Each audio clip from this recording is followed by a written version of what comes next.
நமக்கு உண்மையா நம்ம மொழியுடைய நீள அகலம் தெரியாம போயிடுச்சு. இப்ப நான் சின்ன சின்ன விஷயங்களே சொல்றேன் பாருங்களேன். தெலுங்குல சொல்லுனா என்னன்னு சொல்லுவோம். தெலுங்குல செப்பு அப்படின்னு சொல்லுவோம்.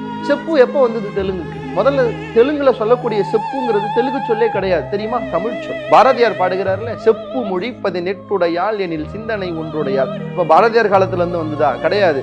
சிலப்பதிகாரத்துல கண்ணகி பேசுறா ராஜாவை பார்த்து, என்னன்னு, தேரா மன்னா செப்புவது உடையங்கிற.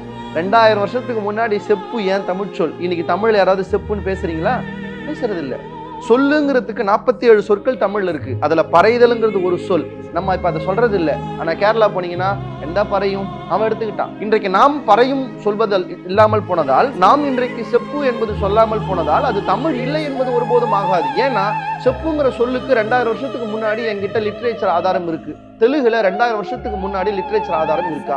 சொல்லுங்க, இருக்கா? இல்ல.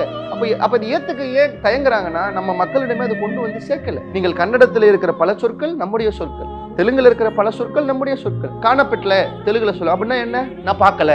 அது காண பெற்று இலதுங்கிற தமிழ் சொல் தான் காணப்பெற்றல. தெலுங்குல லேது அப்படின்னு சொல்றாங்களே, இலது அப்படிங்கிற தமிழ் சொல் தான் லேது அப்படிங்கிற தமிழ் சொல். அப்ப இதை ஏன் நம்மளால ஏத்துக்க முடியலன்னா, நம்ம மக்களுக்கே முதல்ல தமிழ் தான் இந்த மொழிகளுக்கு தாய் என்பதை சொல்லி வளர்க்கறதை விட்டுட்டோம். ஏன்னா நம்ம தமிழ் தாய் வாழ்த்திலே ஒரு பேராகிராஃப் நம்ம எடுத்துட்டோம். கன்னடமும் கலிதெலுங்கும் கவின்மலையாளமும் துளுவும் உன் உதிரத்தே பிறந்து ஒன்றுவள ஆயிடினும் ஆரியம் போல் உலக வழக்கழிந்து ஒழிந்து சிதையா உன் சீரிழமை திறமையந்து செயல் மறந்து வாழ்த்துதுமே தான் நம்மளுடைய பாட்டே. பாட்டிலே எடுத்துட்டீங்க. அப்ப நம்ம ஆட்களுக்கு எங்க தெரியும்? தெரியாது.